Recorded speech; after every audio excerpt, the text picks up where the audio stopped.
I still thought after the first period, but we've had bad periods before and never always come back and had a good second or a good third and close the gap. But I thought when it was Simeon, after the third goal, I was thinking of pulling him because he looked really dejected, and maybe I should have called a timeout at that point. But after the fourth goal, I think the wind completely came out of his sails emotionally. He's been holding us in and done so much, since he took over in Game 2. And I just thought it just poured out of him, so that's why I made the change then. I wish I'd have maybe one goal sooner. Bruce, what's the lesson from this, from trying to close these out and come back next year? Well, I don't know the lesson. I mean, one thing for sure is that you got to be ready every night. I mean, it's the playoffs, and you can't afford, if you put yourself in a position like this, eventually you're not going to win games. I mean, you're reading at 6-1 in elimination games. Well, it's tough.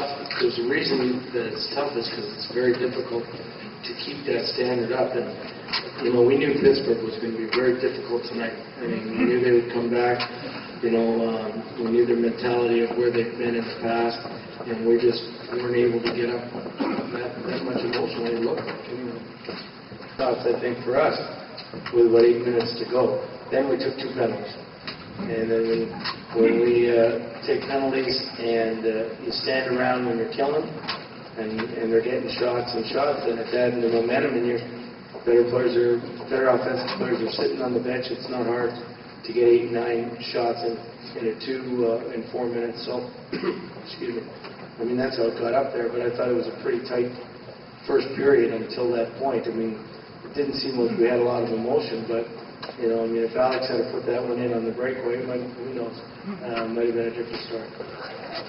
It's said that home ice should be an advantage in Game 7 in the emotional series. Sometimes it isn't. And sometimes the guys are too high or maybe a little too nervous.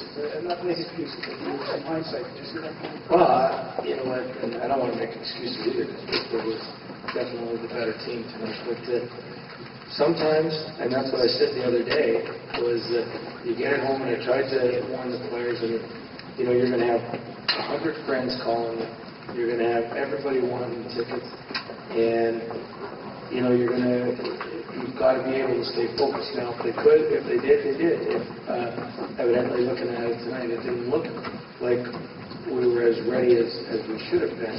And when you're the road team, all you have to do is come to your hotel, eat dinner together, and think of the game. And you're probably playing with a little bit of anger because of the last game too. So I believe that it's easier to play on the road. I mean, it's Carolina won on the road, and Pittsburgh won on the road, and who knows what's going to happen tomorrow night.